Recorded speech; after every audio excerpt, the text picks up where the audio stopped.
Манайх болохоор сүүлийн 2 жилийн турш нэгдсэн үндэсний байгууллагын төсөлчтэй конференцтайгаа хамтын ажиллагаа үүсгээд 2 жилийн хугацаанд хувийн хвшлийн одоо яг хэрхэн энэ COP17-д оролцох дээр бол дэвтэгтэй ажиллаад эхэлж байна.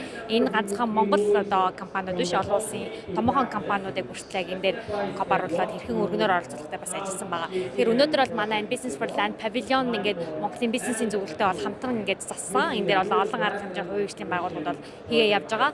Тэгээд Business for Land санаачлах нь болохоор миний түрүүн хэлсэн UNCCD-ийн маань цорын ганц хувийн хвшлийн санаачлага байгаа. Энэ COP16 буюу Рияд хотноо Сауди Арабид болсон COP16-гаар бол нээлттэй хийсэн. Тэгээд COP17-гийн хүрээнд илүү өргөнөөр одоо зохион байгуулагдаж байгаа. Тэгэхээр COP16 дээр ойролцоогоо 400-аад бизнесийн байгууллага оролцож байсан бол манай COP17-д бол 1000-аад бизнесийн байгууллагуудыг яг энэ санаачлагтад татан оролцуулах дээр ажиллаж байгаа.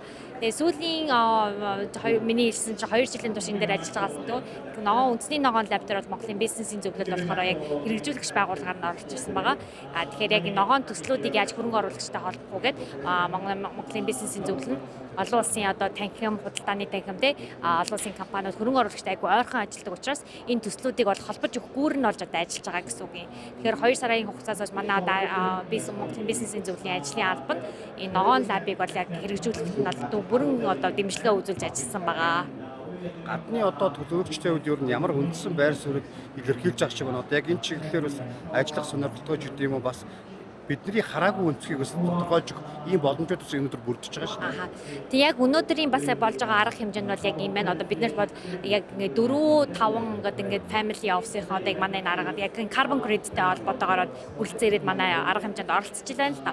Тэгээд энэ манай хамтрагч байгууллага болох CCA гэдэг яг энэ carbon credit-ийг одоо 100 жилч өгдөг тийм ийм байгууллага маань бол ингээд хөрөнгө оруулагч авчирсан байна. Тэгэхээр энэ нь болохоор ямар давуу талтай вэ гэхээр Монголд хэрэгжүүлж байгаа ногоон төслүүд ганцхан өөрсдийнхөө газар зараа дороотлыг сэргийлж одоо төслөө хэрэгжүүлэхээс гадна нэмээд одоо carbon credit-ийн бас хөрөнгө одоо ашиг олох боломжтой болж байна гэсэн үг. Тэгэхээр энэ GCM-ийн хүрээнд те энэ боломжуудыг нь бол манай энэ Green Lab бол ингээд олон улсын байгууллага хөрөнгө оруулагчтай холбож өгч байна гэсэн үг. Тэгээд энэ бол их шинэлэг одоо энэ carbon credit-ийн одоо industry те одоо ингээд шинээр явж байгаа учраас бид нар энэ дээр бол нэлээд манлайлж оролцох шаардлагатай байна.